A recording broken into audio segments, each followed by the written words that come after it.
नमस्कार दोस्तों, मैं हूं नरेंद्र और आप सब देख रहे हैं सनातन ज्ञान चैनल। आज के समय में हर कोई सोचता है कि धर्म क्या है, क्या धर्म संस्कारों से जुड़ा है, क्या धर्म पूजा पाठ है, या ये वैश्विक चिंता है जो सबके लिए लागू होता है, या धर्म को जानना ज़रूरी है, ज़रूरी नहीं है, क्या कुछ है धर्म। सब लोग सोचते हैं कि धर्म को मैं अच्छे से जानूं, अपने अपने धर्म में जो जो बताया गया है अपने अपने धर्म ग्रंथ के अनुसार मैं चलूं। आखिरकार प्रश्न आता है कि धर्म है क्या? क्या ये सबको सोचना चाहिए या सबको जानना चाहिए? क्या इसके अंदर क्या क्या जाता है, क्या क्या बोला गया है? प्राचीन ऋषि मुनियों ने या धर्मज्ञाताओं ने कैसे अपने धर्म को प्रतिपादित किया गया है? और हर एक जीवन में, हर एक समय में हमारे कर्तव्य दूसरे दूसरे होते हैं। हर समय में एक कर्तव्य नहीं होता है, इसलिए अलग अलग पड़ाव पर अलग अलग जो कर्तव्यों की निर्धारण की गई है, क्या वो सबके लिए लागू होता है या किसी स्पेसिफिक एज या किसी स्पेसिफिक वर्ण धर्म के लिए लागू होता है? ये सब हर किसी के माइंड में आता है। इसलिए आज के समय में नए पीढ़ी के लोग हर वक्त संशय में रहते हैं कि आखिरकार धर्म को जाने कैसे। क्या धर्म हमारे पहनावे या रीति रिवाज या संस्कारों से जुड़ा है या हमारे केवल आस्थाओं से जुड़ा है? तो आज के इस क्लास में हम धर्म को अच्छे से जानेंगे, जो कि हमारे जीवन में बहुत इम्पोर्टेंस रखती है और इसको जानना ज़रूरी है। इसलिए आज के इस क्लास में हम देखेंगे सबसे डिस्कशन वाला विषय, जो कि धर्म सबको चिंतित कर देता है, उसके बारे में हम जानेंगे कि धर्म क्या है, उसके पड़ाव क्या है, धर्म कैसे पालन किया जाता है, ये सब वगैरह वगैरह हम देखेंगे। और इसके बाद संस्कार, जो कि हमारे जीवन में बहुत इम्पोर्टेंट है, उस संस्कारों को हम अच्छे से जानेंगे। तो पहले हम जानेंगे धर्म। तो धर्म है क्या, उसके बाद धर्म की परिभाषा,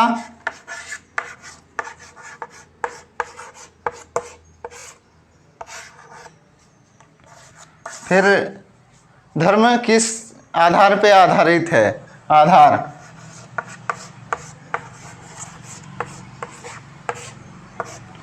आधार या धर्म ग्रंथ भी हम कह सकते हैं, जो कि सनातन धर्म में एक प्रक्रिया है, एक परंपरा है, उसके हिसाब से धर्म को निरूपित किया गया है। फिर उसके बाद जानेंगे संस्कार। फिर संस्कार के अंदर संस्कार क्या होता है, उसकी विधि क्या रहती है, संस्कार की प्रकार क्या रहती है, ये सब आज के विषय में देखेंगे। तो बेसिकली हम समझते हैं कि धर्म आस्था से जुड़ा रहता है, या पूजा पद्धति, पहनावे, कौन किसको मानता है, किस देवी देवता को मानता है, इस आधार से हम डिनोट करते हैं। लेकिन शास्त्र में कुछ अलग हिसाब से धर्म का वर्णन किया गया है। इसी धर्म ग्रंथों का सार तत्व रूप हम अपने वेदों, पुराणों, शास्त्रों में देखते हैं और जानते हैं। और पूरी प्रक्रिया को, पूरी परंपरा को धर्मशास्त्र कहा जाता है। धर्म विधियों की या धर्म परंपरा की अध्ययन, जो कि धर्मशास्त्र में लिखा गया है।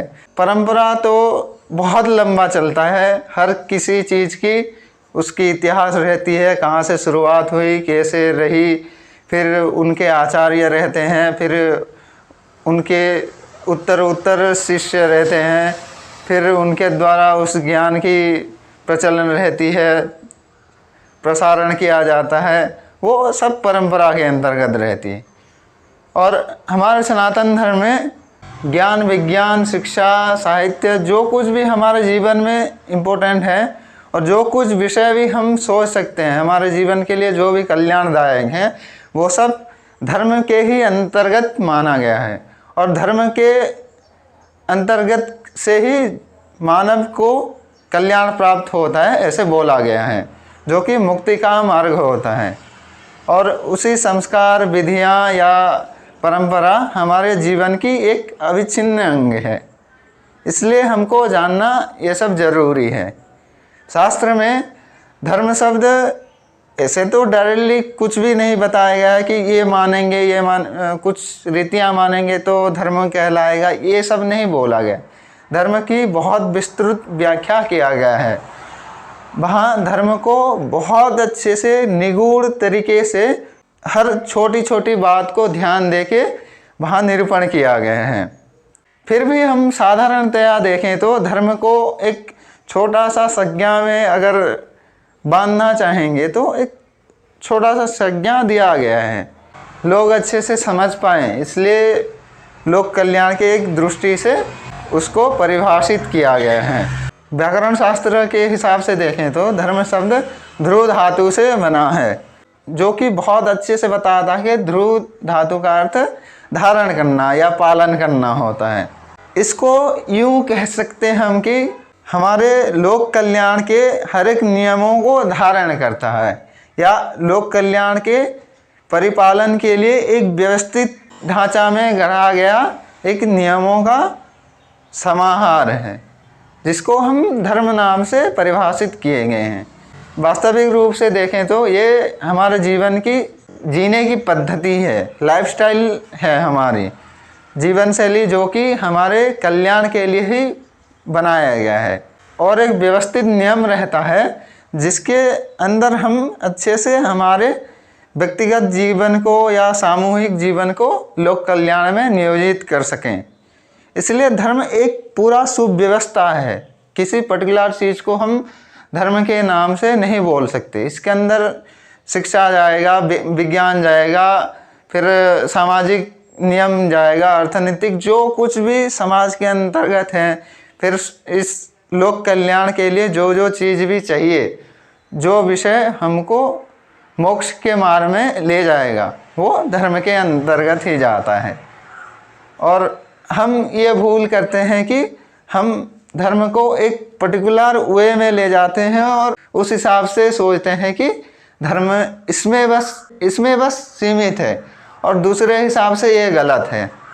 ये सब हम नहीं बोल सकते। पूरा जीवन प्रक्रिया ही धर्म है।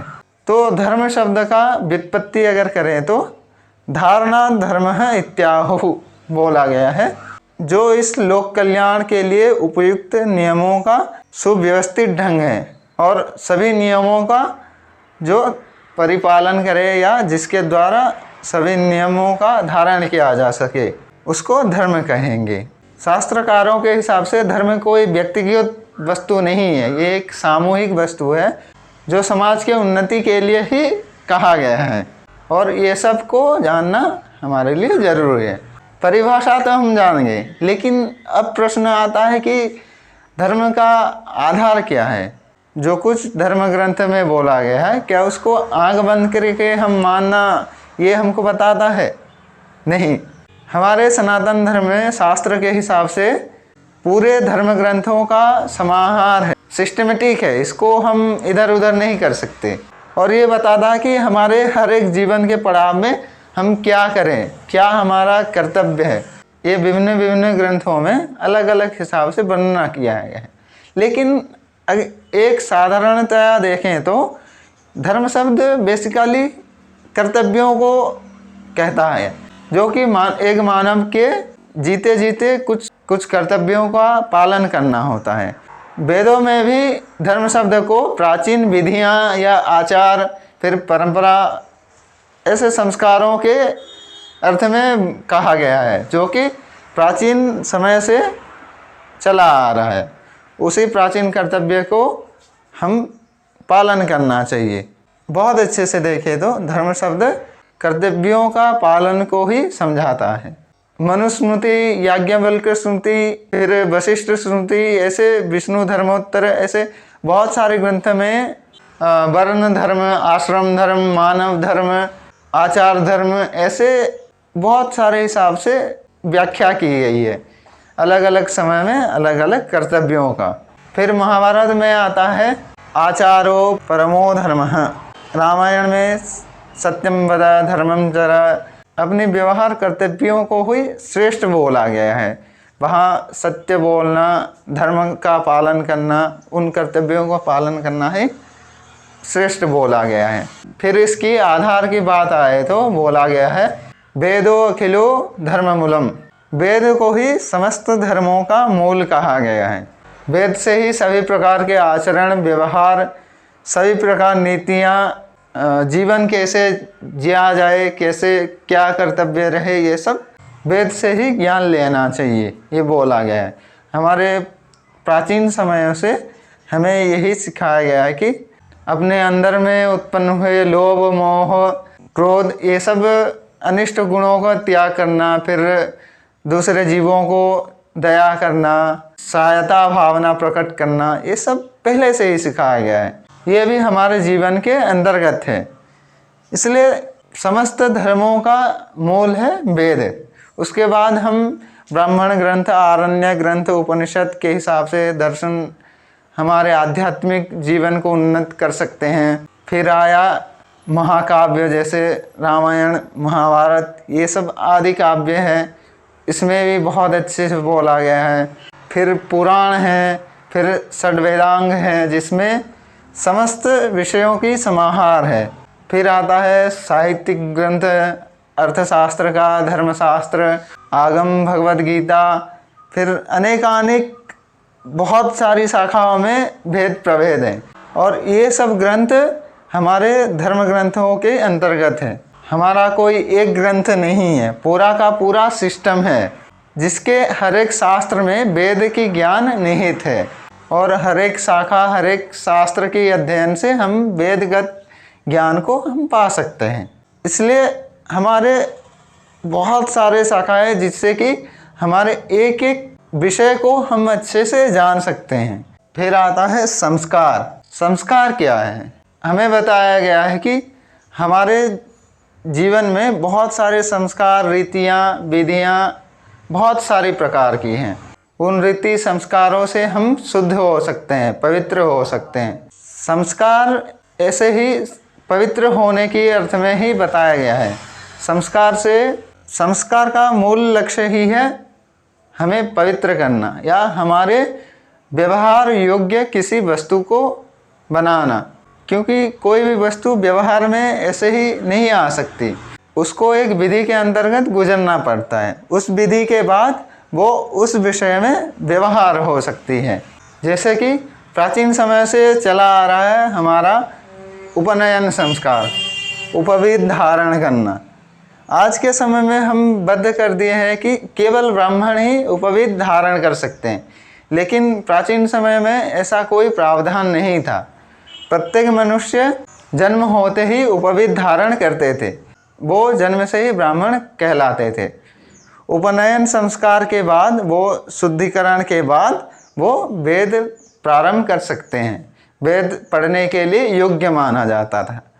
वो चाहे शूद्र हो या वैश्य हो, ब्राह्मण हो, क्षत्रिय, जो भी हो, उपनयन संस्कार के बाद, उपवीत धारण करने के बाद ही वेद का प्रारंभ कर सकता है। और जब तक किसी मनुष्य का उपनयन संस्कार नहीं होगा, तब तक वो अपवित्र ही माना जाता था, वो वेद पढ़ने की लायक नहीं माना जाता था। उसी अर्थ को हम आज संकीर्ण करके एक निर्दिष्ट जाति में बांध दिए हैं। तो ये सब आज की बात है, लेकिन प्राचीन समय में ऐसा क्रिटिकल सिचुएशन नहीं था। सबको वही अधिकार था, वेद पढ़ने का, शिक्षा पाने का सबको अधिकार था। वैसे ही अन्नप्राशन, सीमंतोन्नयन, फिर गर्भाधान संस्कार, ऐसे बहुत सारे प्रकार की संस्कार होती थी, जो कि हमारे जन्मगत दोषों को मिटाता था। उसी संस्कारों को करने से हमारे जन्मगत बहुत सारे दोषों की निवारण होती थी। क्योंकि जब एक पुरुष और महिला की संयोग होती है, उसके बाद भ्रूण उत्पन्न होती है, तब माता पिता से या वो पुरुष महिला से कुछ दोष उसके साथ ही चले जाते हैं, जिससे उसके बाद संस्कार के द्वारा नष्ट किए जाते हैं। वो संस्कार हमारे जीवन की शुद्धिकरण के लिए बहुत ज़रूरी है, जो कि आज के समय में बहुत कुछ ही बाकी है। इसलिए आज के समय में वो परंपरा के हिसाब से, विधि के हिसाब से हम संस्कारों का पालन करना चाहिए। वैसे ही संस्कार बहुत सारी प्रकार की होती हैं, वही संस्कार से ही हम शुद्ध हो सकते हैं। ये हमारे जीवन की एक अभिन्न अंग है, इसलिए हमें संस्कारों को अपने जीवन में एक्सेप्ट करना चाहिए। आज तो बात हुई धर्म की, फिर उसके आधार ग्रंथों की, फिर संस्कार क्या है, फिर आगे पढ़ेंगे विधि क्या क्या है, कैसे किया जाता है, क्यों करना है। ये सब बहुत सारी बातें हैं जो कि हमें जानना चाहिए। इसलिए आज बस इतना ही। अगर आप लोगों को वीडियो अच्छा लगे तो लाइक एंड सब्सक्राइब करें।